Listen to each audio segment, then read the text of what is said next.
Assalamualaikum warahmatullahi wabarakatuh. Perkenalkan nama saya Ahsan Pangas Gimilang dengan NIM 4512421050. Di sini saya akan mempresentasikan mengenai keselamatan dan kesehatan kerja di laboratorium. Eh, yang pertama,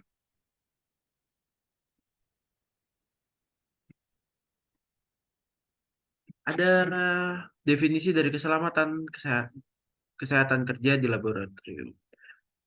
Oke, baik.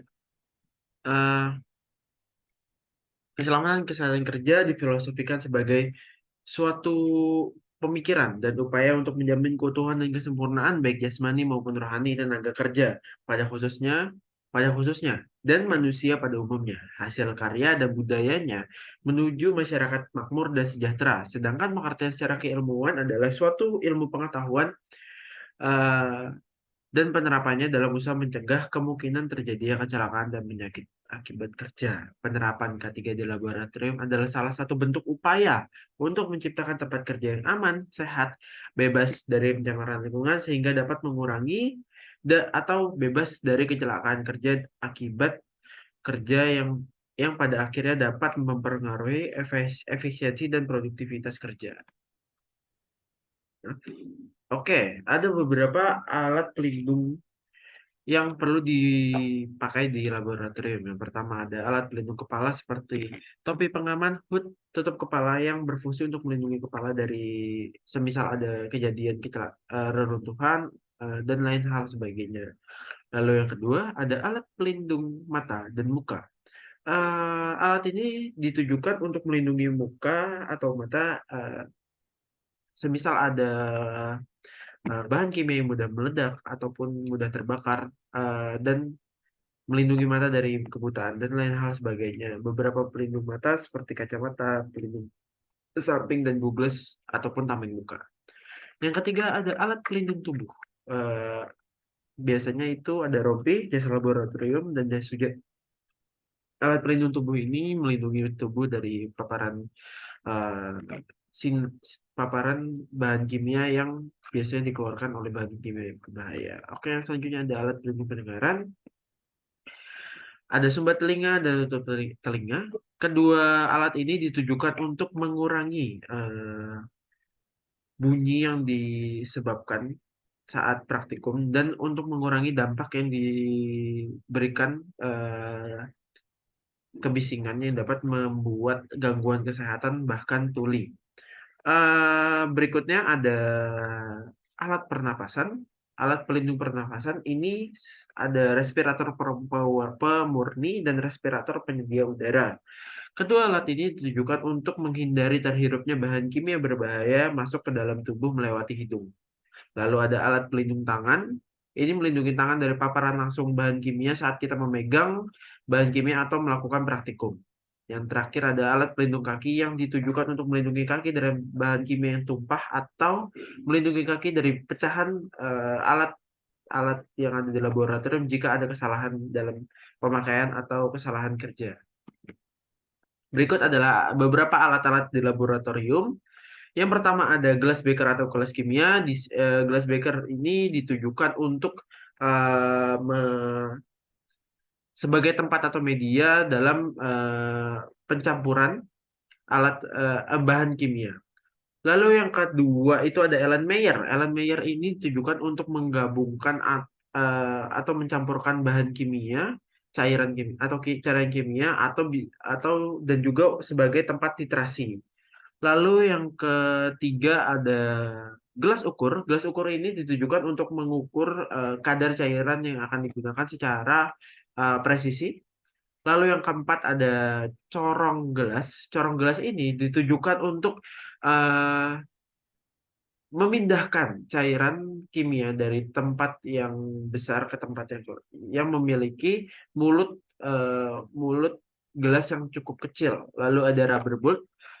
Rubber bulb ini merupakan alat bantu untuk memindahkan atau menyedot cairan kimia dari satu tempat ke tempat yang lain. Untuk gelas kimia, Erlenmeyer, gelas ukur maupun corong gelas ini memiliki dampak yang cukup sama, di mana keempat alat ini jika kita salah mempergunakannya ataupun ada kesalahan, maka akan pecah dan bisa melukai tangan, kaki, ataupun anggota tubuh lain, bahkan muka ataupun mata. Eh, dalam penggunaannya kita perlu eh, lebih berhati-hati dalam menggunakannya agar meminimalisir terjadinya kesalahan dalam pemakaiannya. Dan juga saat kita terkena pecahannya, kita harus langsung membersihkan dan membasuh bagian yang terkena cair bahan kimia berbahaya ataupun pecahan itu. Sedangkan rubber bulb sendiri atau bulb ini memiliki resiko di mana jika kurangnya pemahaman mengenai penggunaan alat ini, nantinya kita bisa membuat kesalahan di mana tumpahnya eh, bahan kimia saat penggunaan rubber bulb yang akan melukai tangan ataupun kaki.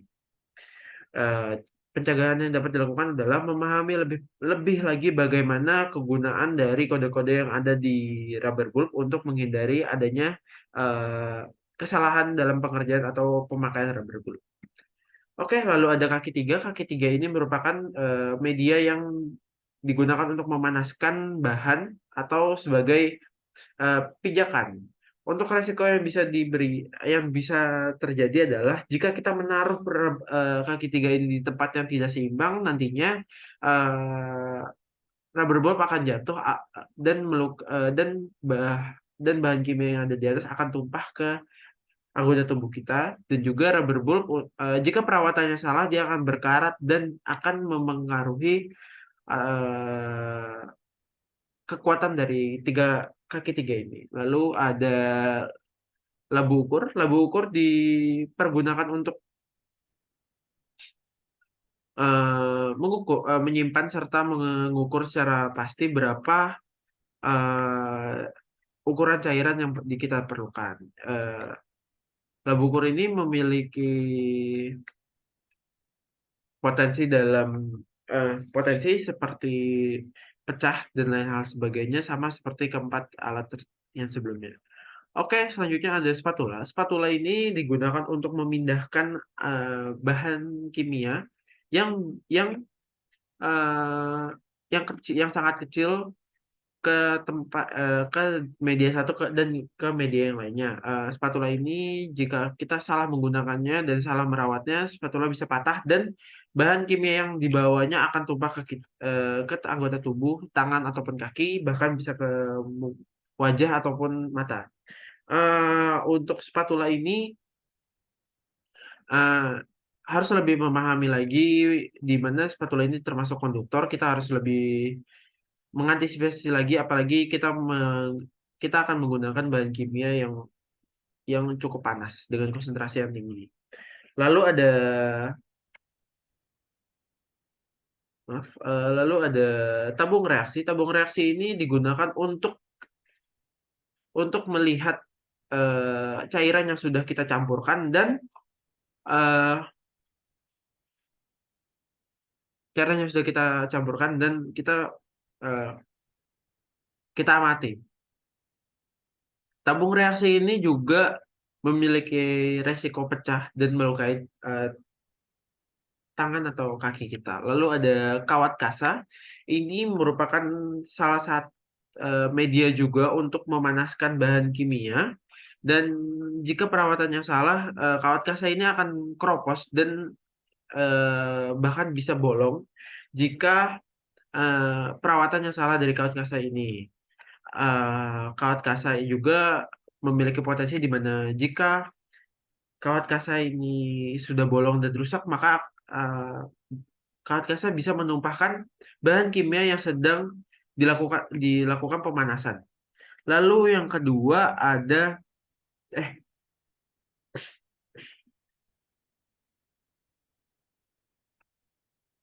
yang ke-11 ada pipet more. Pipet more ini ditujukan untuk memberikan volume yang pasti antara pasti setiap tetesnya. Pipet more ini terbuat dari kaca dan bisa pecah jika adanya kesalahan dalam pemakaiannya.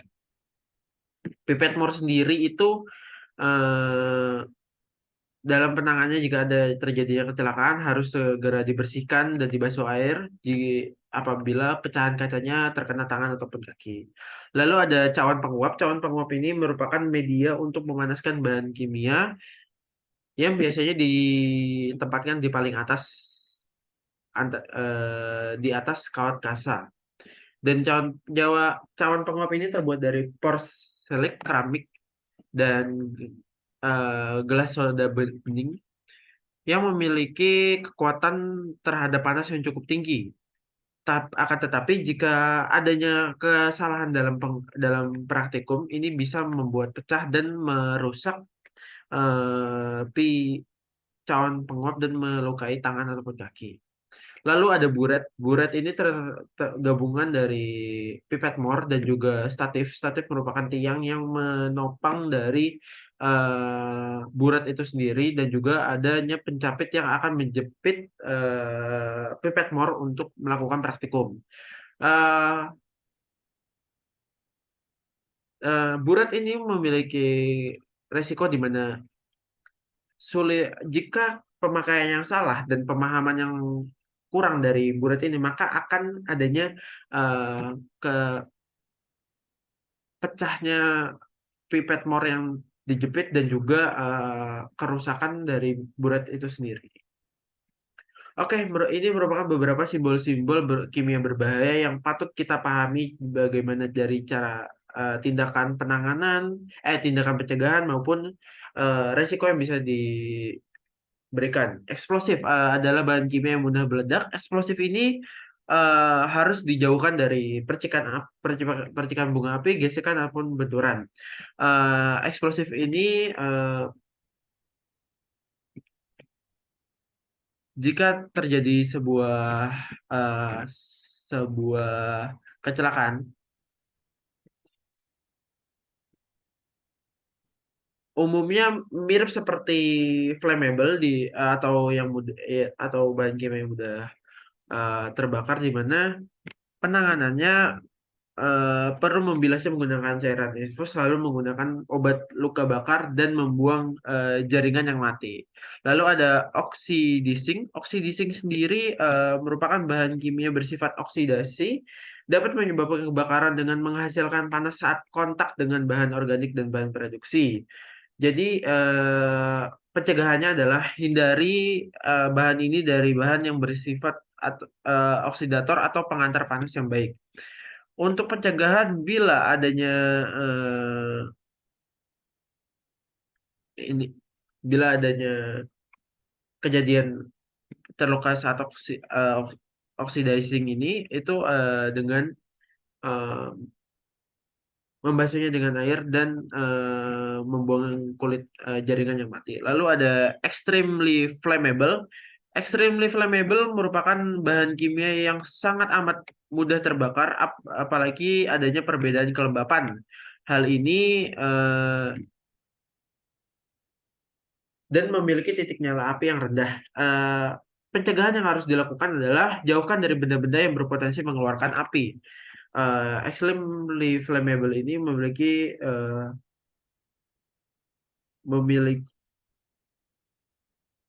memiliki pencegahan yang sama seperti eksplosif yaitu dengan membilas menggunakan cairan infus lalu menggunakan obat bakar dan membuang jaringan kulit yang mati. Lalu ada korosif. Korosif sendiri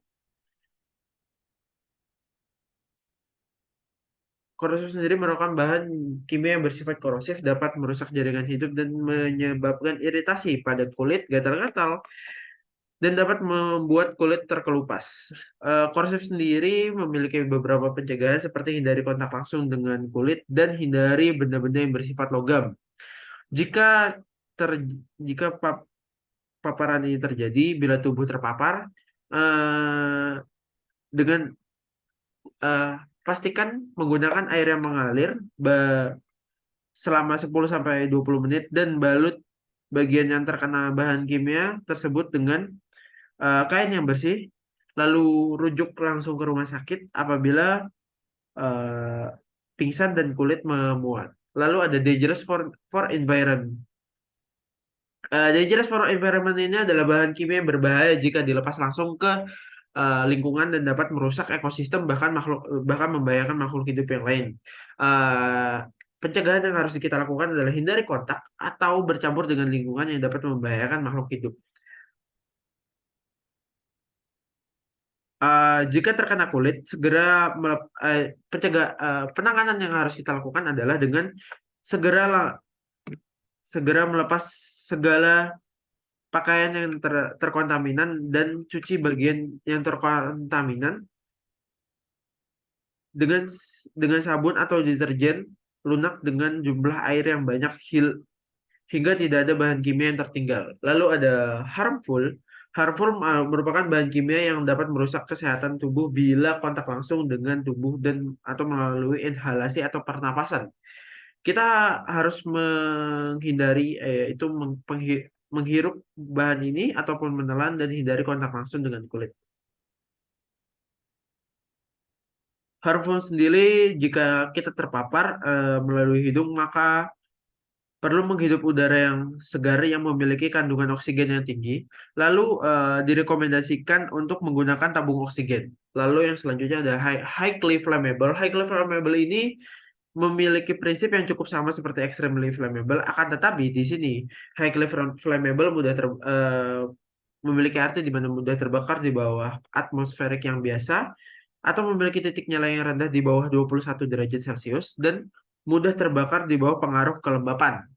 Oke, highly flammable ini memiliki beberapa pencegahan agar tidak terjadi hal tersebut. Hindari dari sumber api, api terbuka, dan loncatan api, serta hindari pengaruh pada kelembapan tertentu. Jika terjadi, penanganan yang perlu kita lakukan adalah dengan membasuhnya dengan cairan infus dan memberikan obat bakar dan juga segera rujuk ke rumah sakit. Lalu ada toksik atau bahan beracun. Toksik sendiri bersifat beracun dan dapat menyebabkan sakit serius bahkan kematian bila tertelan atau terhirup. Kita harus menghindari untuk menelan bahan ini atau menghirup serta hindari kontak langsung dengan bahan ini. Jika terjadi atau memasuki tubuh yang terkena eh, segera mencucinya tubuh dengan segera mencuci tubuh yang terkena dengan paparan dengan air mengalir dan segera melepaskan pakaian terkena. Tindakan ini tidak mengoles bahan secara sembarangan ke bagian yang terpapar. Lalu ada iritan. Iritan ini merupakan bahan yang menyebabkan iritasi, gatal-gatal, dan dapat menyebabkan luka bakar pada kulit. Jadi kita harus mencegahnya dengan cara menghindari kontak langsung dan harus berhati-hati saat penggunaannya. Jika iritan ini terpapar oleh tubuh, segera basuh dengan air yang mengalir. Lalu yang terakhir ada ferritoksik. Ferritoksik adalah bahan kimia sangat berbahaya dan beracun dan sangat berbahaya bagi kesehatan dan juga dapat menyebabkan sakit kronis bahkan kematian. Pencegahan agar tidak terjadinya hal yang tidak diinginkan adalah hindari kontak langsung dengan tubuh dan sistem pernafasan. eh Mungkin sekian video yang bisa saya sampaikan. Mohon maaf jika ada kesalahan, kekurangan maupun ke kekurangannya kekurangan. Saya ucapkan terima kasih. Wassalamualaikum warahmatullahi wabarakatuh.